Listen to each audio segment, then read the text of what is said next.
မကွေးတိုင်းနဲ့ပဲခူးတိုင်းမှာစစ်တပ်ရဲ့ကာကွယ်ရေးပစ္စည်းထုတ်လုပ်စက်ရုံကပါစာ3ခုအနီးမှာစစ်တပ်နဲ့တော်လှန်ရေးပူးပေါင်းတပ်တွေတိုက်ပွဲပြင်းထန်ဖြစ်နေစစ်ရေးသတင်းရင်းမြစ်တွေကပြောပါတယ်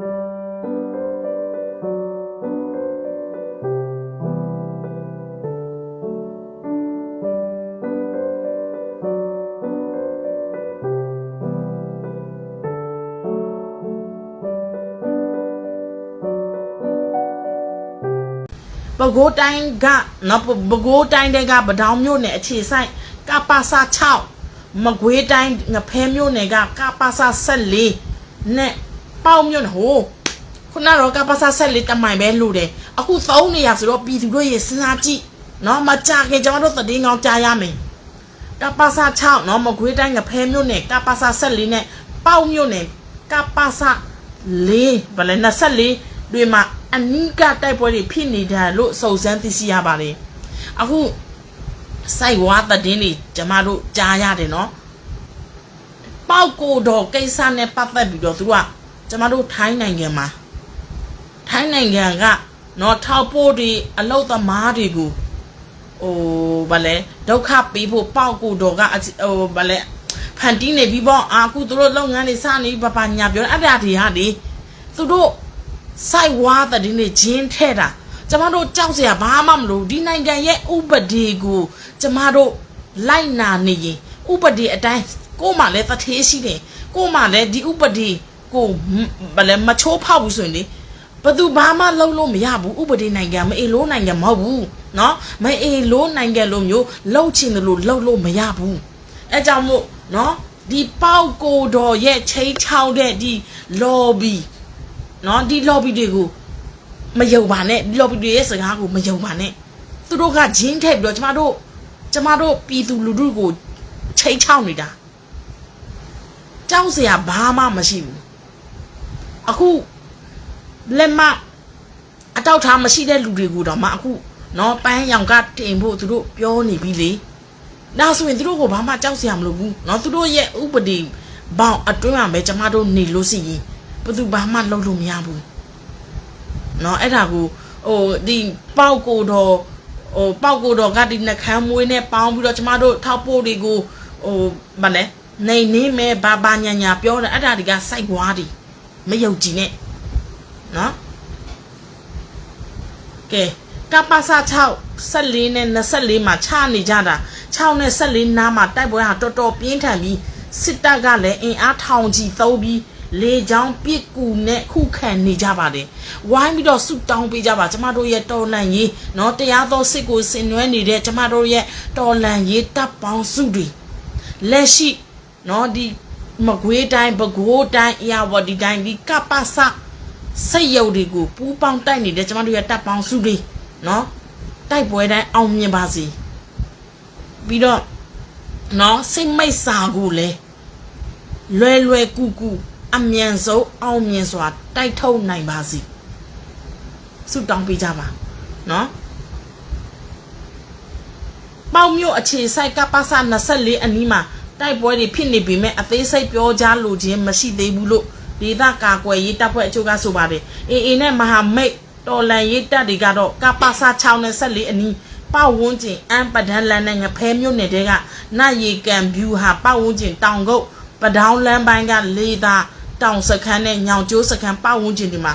စက်တင်ဘာလဆန်းကလေးကတိုက်ပွဲတွေပြင်းထန်နေတယ်ကျမတို့ပြည်သူတွေကလည်းအခုเนาะကြည့်ရမယ်ပြည်သူတို့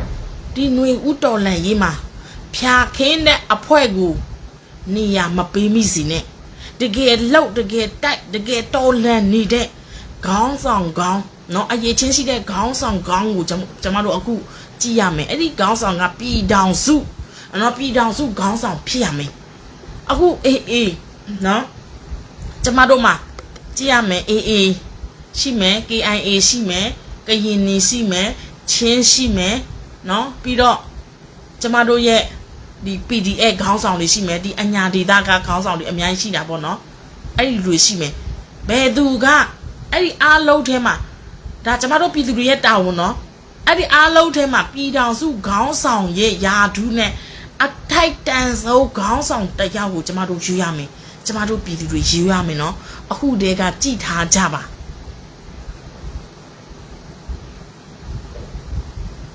စစ်ကောင်စီတမကပါဆဆက်ယုံ25ခုရှိပါတယ်မကွေးတိုင်းမှာအများဆုံး15ခုရှိတယ်တွေ့လားအခုနော်အေက2ခုလား3ခုလားမသိသိလိုက်ပြီဆိုတော့နောက်ထပ်73ခုနော်အခု3ခုကိုသူတို့တိုက်နေတယ်ဆိုတော့ဒါဆို10ခုပဲကျန်တော့တယ်နော်မကွေးတိုင်းအတွင်းအများဆုံး15ယုံမကွေးတိုင်းတွင်9ယုံနေပြီးတော့တက်ကုန်းမှာ2ယုံရန်ကုန်တိုက်ကြီးမှာ1ယုံရှိပါတယ်ဒါဆိုရင်အခုမကွေးတိုင်းမှာအများဆုံးရှိနေတယ်ဆိုတော့ကျမတို့တော်လန်ရေးပူပေါင်းတက်တွေကမကွေးတိုင်းမှာအေးဥဆောင်တဲ့ပူပေါင်းတက်တွေကမကွေးတိုင်းမှာနော်စိတ်ချတယ်နော်အေးကိုစိတ်ချတယ်နော်စိတ်ချပေါ့အောင်မြင်မှာပါနောက်ပြီးတော့မကွေးတိုင်းဂန့်ကောခေါက်ပေါက်နော်ဂန့်ကောပေါက်မြို့မြိုင်နော်မကွေးတိုင်းဒေကဂန့်ကောရဲ့ပေါက်ရဲ့မြိုင်ရဲ့စိတ်ဖြူရဲ့စေတုတ်တရာရဲ့ငဖဲရဲ့သရက်ရဲ့အထက်မင်းလာစင်ပောင်ဝဲမြို့နဲ့ပဲခူးတိုင်းကပဒေါင်း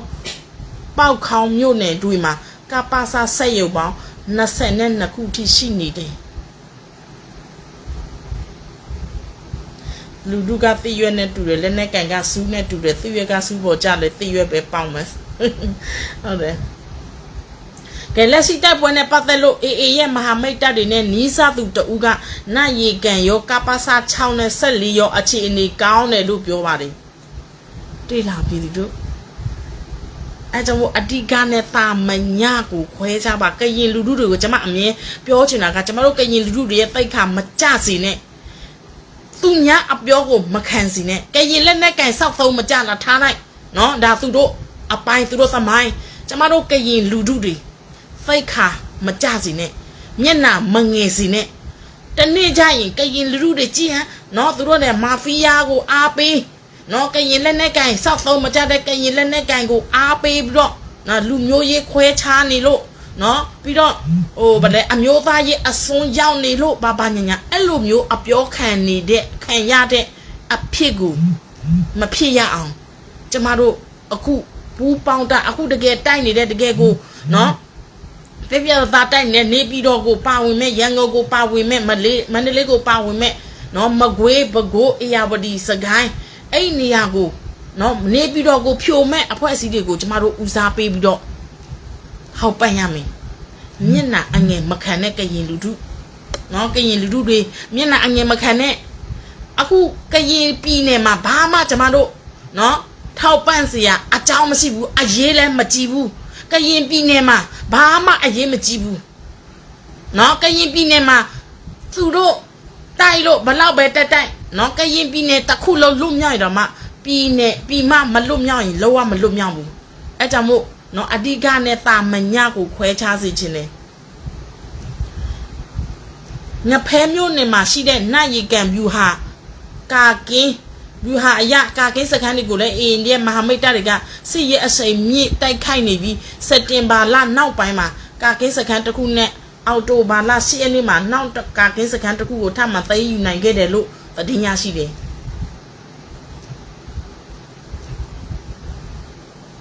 ရှိပဲအဲ့ဒီစခန်းတိုက်ပွဲတွေမှာစစ်တပ်ဘက်ကထိခိုက်သေဆုံးမှုများပြားခဲ့ပြီးအေနဲ့မဟာမိတ်အချို့နော်မမိတ်မှာလည်းထိခိုက်ကြဆုံးမှုအချို့ရှိပါတယ်ပြီးခဲ့တဲ့အော်တိုဘာလနော်ဒါတော့တော်လန်ရေးပြောမယ်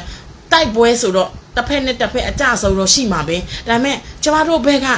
ကြဆုံးပေမဲ့လည်းအောင်မြင်မှုရတယ်ဆိုရင်ဖြေတာပါသေးတယ်အခုကရင်ကိုကြည့်လိုက်နော်ကျမတို့ PDF တွေအများအပြားကြတယ်ပြည်သူလူထုတွေအိုးအိမ်တွေမိလောင်ပြာကျသွားတယ်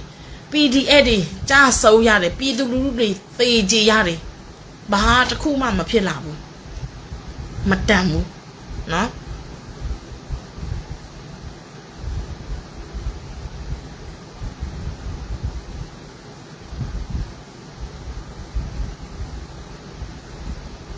အဲကြောင့်အေးနဲ့ပူပေါင်းတပ်တွေထိုးစစ်ဆင်တိုက်ခိုက်နေတဲ့စစ်မလဲစင်လန်းတိုက်ပွဲအတွင်းမှာစစ်ကောင်စီတပ်သား30ကျော်သေဆုံးတယ်သေဆုံးသွားတဲ့စစ်ကောင်စီနော်စစ်ကောင်စီကတပ်သားတွေကိုအေးသုခသုတ်တံမှာတကြိုနေရတယ်တွေ့လာပြီတို့အဲ့ဒါကြောင့်ဘောရခိုင်ကိုဘယ်သူမှမတော်ကြကြဘူးပတ်စံလေးပေးပြီးတော့ နော်ရခိုင်စစ်ရေးမှာမအားလာခွေးတွေမသွားချင်ကြဘူးနော်ဗါတဲ့တက်ကြကြီးတွေဘိုးတွေကပတ်စံသိရာချီပေးပြီးတော့ဗါလဲပြောင်းသွားကြတယ်ကရင်ပြည်နယ်မှာအများပြားပြောင်းသွားကြတယ်ကြည့်ပလားကရင်ပြည်နယ်မှာစစ်တုပ်ဖန်းတွေဖမ်းလို့ရှိရင်စစ်တုပ်ဖန်းတွေဖမ်းလို့ရှိရင်နော်သုပ်ပန်းတွေကမျက်နှာပျောက်ပြီးတော့သူတို့ကြီးလိုက်လို့ရှိရင်လည်းဘာတစ်ခုမှနော်အေးမှာဖမ်းတဲ့စစ်တုပ်ပန်းနဲ့လည်းမတူဘူးကရင်ပြည်နယ်မှာစစ်တုပ်ပန်းတွေလားနော်စစ်တိုက်တဲ့လူတွေလားအကောင်လုံးအကြောမော့နေရောပဲနော်သူတို့အဝတ်စားတွေလည်းအသစ်ချက်ကြောမော့နေရောပဲ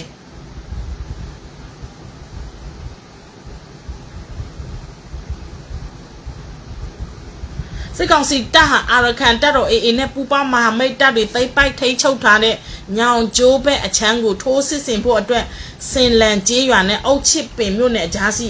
ညောင်ချေတောက်ရွာထိပ်မှာခန်းစစ်စခန်းတစ်ခုပြုလုပ်တည်ဆောက်နေတယ်လို့လည်းစစ်ရေးသတင်းမြေကသိရတယ်နော်ဒါပေမဲ့သူတို့ဘက်ကမနိုင်ပါဘူးအဲ့ဒီစင်လန်းကျေးရွာကကာကင်းစခန်းတွေကိုအာရကန်တပ်တော်အေရဲ့ចောင်းသားလက်ရုပ်တပ်တော် SAF ဗမာပြည်သူလွတ်မြောက်ရေးတပ်မတော် BPLA ပြည်သူ့ကာကွယ်ရေးတပ်မတော် PDF စတဲ့အဖွဲ့တွေကထိုးစစ်ဆင်တိုက်ခိုက်နေတာလည်းဖြစ်ပါတယ်အဲကြောင့်မို့ကပ္ပစ14သို့တမိုင်အလိုဘိုကြီးစင်ရောကစစ်စင်ရေးဘလူသုံးသလဲဆိုတော့တကယ်တမ်းသာမီတာအကွာအဝေးတမိုင်လောက်သာဆိုရင်တော့လေနောက်ထမီတာ300လောက်သာနော်300နောက်ထမီတာ300လောက်သာဆက်ပြီးတိုးနိုင်ခဲ့မယ်ဆိုပါက90မစိတ်ပြောင်းတဲ့အပြင်းပြေတစ်ချက်ချင်းပြစ်နေလို့ရပြီတဲ့မကြတော့သူများတွေကတော့စူးစားပဲကြီးမဲကြီးစူးစားနေတဲ့အချိန်မှာအမလီကရင်ပြည်နယ်ကဖရိုဆိုဝေါ်ပါတီကဘလို့ကြီးညာလဲဆောက်ရှက်မရှိဘူးနော်2020ရွေးကောက်ပွဲကဗာလဲတမဲမမရတဲ့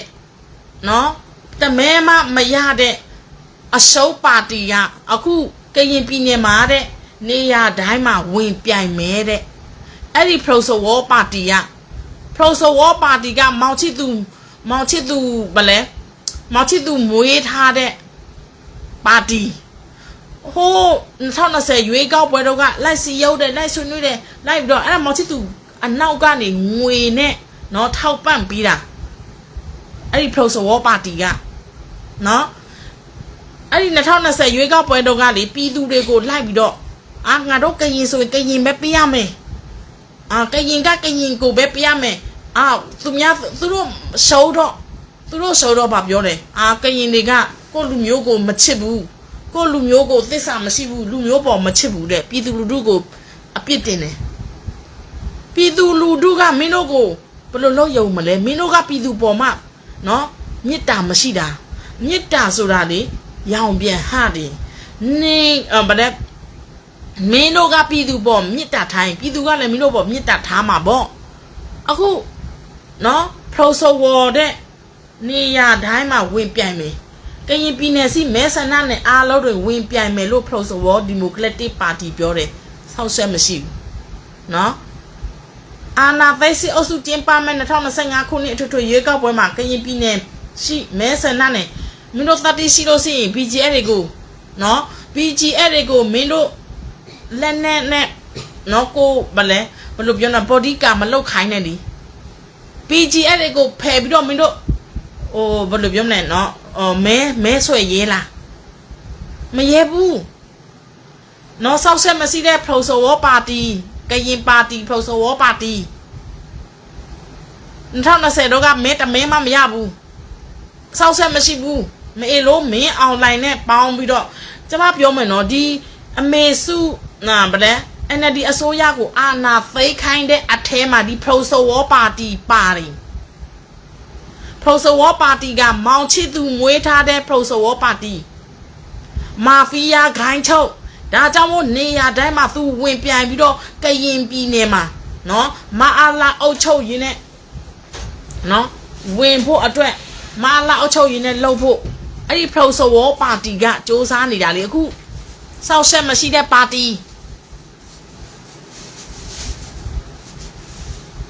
မာဖီးယားနော်မာဖီးယားပြည်နယ်ဖြစ်ဖို့ဒီ Proso War Party ကသမိုင်းဝင်တရခံပဲဖလိုဖို့ဆောင်ဖို့ဒီ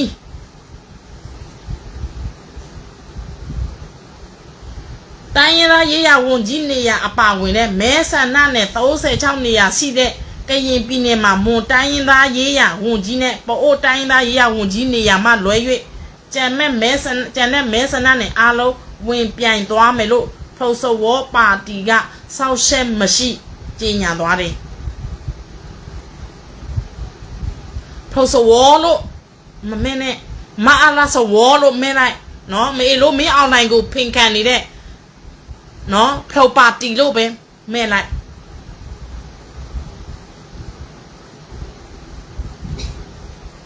ကရင်ပြည်နယ်နဲ့ Proso War Party Democratic Party အပြင်ပြည်နယ်အခြေစိုက်ကရင်မျိုးသား Democratic Party KNDP ဒီလဲလာမဲ့ရွေးကောက်ပွဲမှာဝင်ရောက်ရှင်ပြန်မယ်ဖြစ်တယ်မင်းအောင်နိုင်ကိုကြုံခံနေတဲ့ဟာလीနော်ဖင်ခံနေတဲ့ဟာလी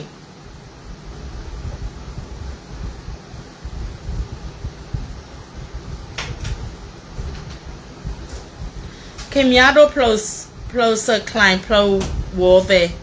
စောက်ဆက်ပိတ်ခါမဲ့လာကြည်လားကရင်ပဒုံမာတွေတောင်ခင်များတို့လောက်စိတ်ဓာတ်အောက်တန်းမကြဘူး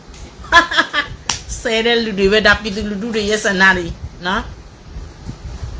ကရင်တွေကသွားကောင်းတယ်ကြိုက်ပါစီအမဲရိုးတွေကိုအရပါကောင်းတယ်တဲ့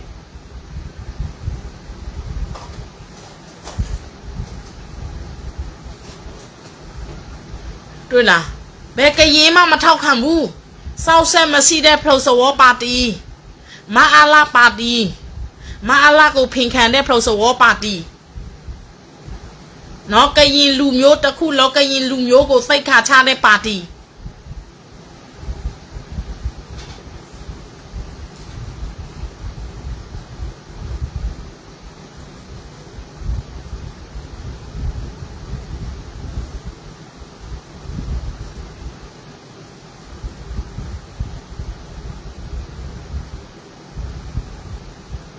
ကပါစာ6နဲ့ကပါစာ14ဒေါ်လာရေးအဖွဲ့ဒီဘက်ကအခြေအနေကောင်းတယ်တဲ့အမြန်အောင်မြင်ပါစီနော်ခဏတော့ကျွန်မပြောပြသွားပြီအခြေအနေကောင်းတယ်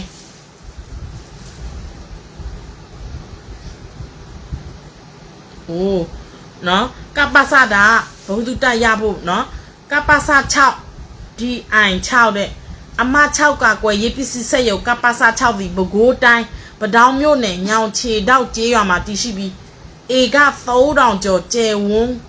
ကစစ်သည်အင်အား900ကျော်ရှိသည်တန်ရီကြိုဆဲရုပ်ဖြစ်တယ်ကပ္ပစတပ်များအားလုံးအတွက်လိုအပ်တဲ့တမဏိများဖန်များကိုလက်နဲ့ပုံစံတဒံအမျိုးမျိုးဖြစ်ထုတ်လုပ်လက်ရှိတယ်လက်နဲ့ငယ်ကြီးစံခွန်နဲ့ကြေးပြားများကိုထုတ်လုပ်တယ်တရုတ်မှကူညီပေးတယ်နော်လက်နဲ့အတွက်အသုံးပြုတဲ့တမဏိစက်ရုံနဲ့ဆက်များကိုတရုတ်ပညာရှင်များကတိဆောက်ပေးထားခြင်းဖြစ်တယ်အဲ့ဒီ Proso War အဖွဲ့ကကရင်လက်နဲ့ကင်ဖွဲ့ပဲလေကျေးစားအဖွဲ့ပဲလေပြည်သူမဟုတ်ဘူးလေ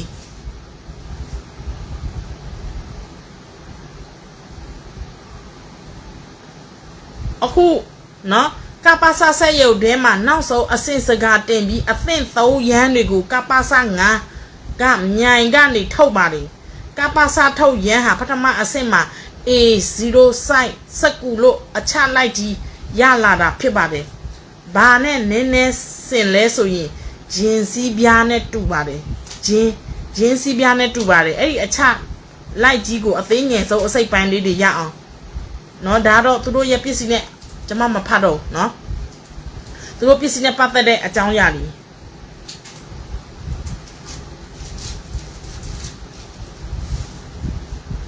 အသေးစိတ်သူချပြထားတယ်နော်ဒီလက်နဲ့ဗာလက်နဲ့တွေထပ်လုပ်လဲနော်ဘလိုမျိုးဘလိုပစ္စည်းတွေရှိလဲဘလောက်ရှိလဲဆိုချပြထားတာကျွန်မမဖတ်တော့ရှေ့ကြီးပဲကဲနောက်တင်သွားမယ်တန်တော့ပင်လေပြင်မှာအကျန်းဘက်စစ်တပ်ရဲ့Navy 9စီးလောက်ရှိနေပြီးရောက်ရှိနေပြီးလက်နက်ကြီးပစ်ခတ်မှုတွေပြုလုပ်လာတာတွေရှိတယ်အခု ရင်ဆိုင်နေရတာကြည်လိုက်နော်အခုကလားမွတ်စလင်ပြောမှဆိုတော့ကျွန်တော်မြန်မာနိုင်ငံမွတ်စလင်မဟုတ်ဘူးနော်ဘင်္ဂလားဒေ့ရှ်ကမွတ်စလင်ပေါင်းပြီးတော့ကိုနော်ဝိုင်းတိုက်နေကြပြီအင်အားအများပြားနဲ့အခုကြုံတွေ့နေရတာနော်ကြုံတွေ့နေရတာကဘာအဆင့်နော်